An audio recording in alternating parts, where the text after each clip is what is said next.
Hi, friends. My name is Chelsea. I'm our Harbor Students Director at South Harbor, and I'm coming to you with week 2 of our series on Easter. So, before we begin, I want you to think back to a year ago when everything shifted to being online. Now, I know that was a difficult time and there were a lot of things that made it hard, but one of the hardest things I think was having to go from being with everybody to being alone in your room with a computer and having to do school that way. Remember how it felt to be in class but not actually in class? I had to go from being in person to online too. Being on Zoom all day, sometimes it felt like I was invisible, just blending into the background until it was my turn to talk, trying to make sure I didn't do anything totally embarrassing with my face. And then all of a sudden, I'd get called on, and everyone's face would be staring back at me, waiting for me to unmute myself, and then listening to yourself talk while everyone stares at you. Maybe you felt that too.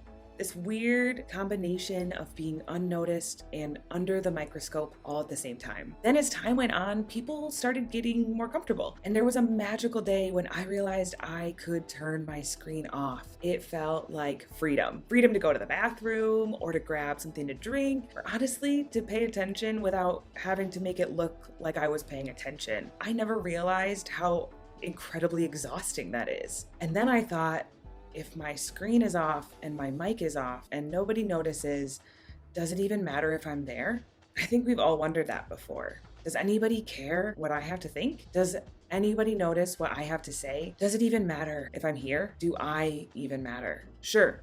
There are times when we feel like the center of the universe. And if we're honest, it can be pretty easy to feel that way. Netflix should know I don't want to watch that movie, or Sprinkles should make sure to save my favorite donut for me. Then there are those times it feels like nobody knows us at all. Maybe you've been stuck with your parents, listening to them brag about your sister's SAT score or your brother's soccer team, and you never hear them tell anybody anything about you. When we aren't seen or valued by the people in our lives, it starts to make us feel like we don't matter. When we feel we've been overlooked or ignored, it's easy to feel discouraged. If no one's listening, why bother speaking? When it feels like we don't matter, it takes the passion and excitement out of our lives.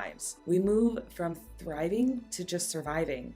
And nobody wants to feel that way unless you're a contestant on Survivor. Maybe then. It's important for us to have people in our lives telling us that we matter. Parents, grandparents, coaches, teachers. But those people are supposed to say those things, right? Our coaches and teachers want the best performances out of us. Whether we're told every day or rarely, being believed really does matter. And today we are talking about someone who was very familiar with those same feelings. So as we look at this story, there is one truth I want you to see today. We are each important to the one who is most important. Today, we're talking about Easter, and we are talking about Mary.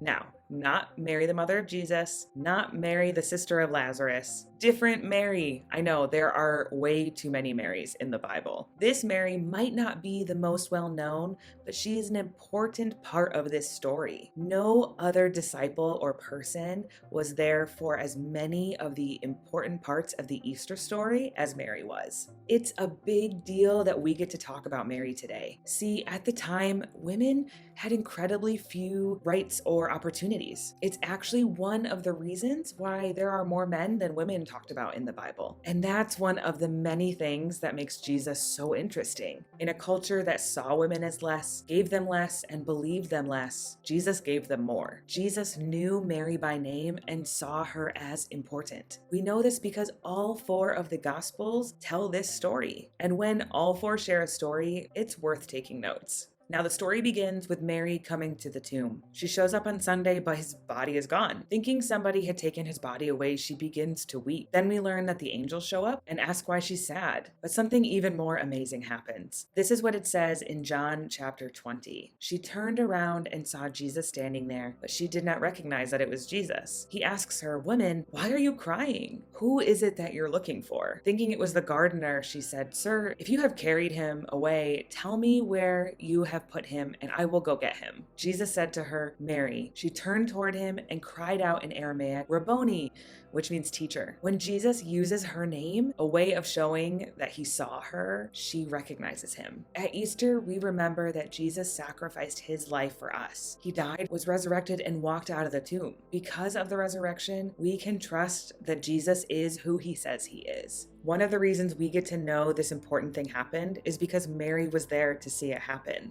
She saw it with her own eyes. Jesus asked her to do the important job of telling other people. Jesus asked a woman who at the time would not have been at the top of anyone's list to tell the disciples what she saw. Mary followed through on a very important job, giving the message that you and I get to read today. Talk about an important part of the story. So maybe you felt unimportant, that no one sees you or understands you. Maybe you felt like God could never love you, choose you, or care about you. What we see in this story is that you not only matter to God, but you're important to Him. He sent His Son to die for us, to come back to life so that we can be close to Him forever. This happened because each of us are important to Him. Easter reminds us that we are important no matter what. He didn't just want Mary to know that she mattered to Jesus. He did it for you and I too. We're loved, seen, chosen, and have value because of Easter. So how do we live this out?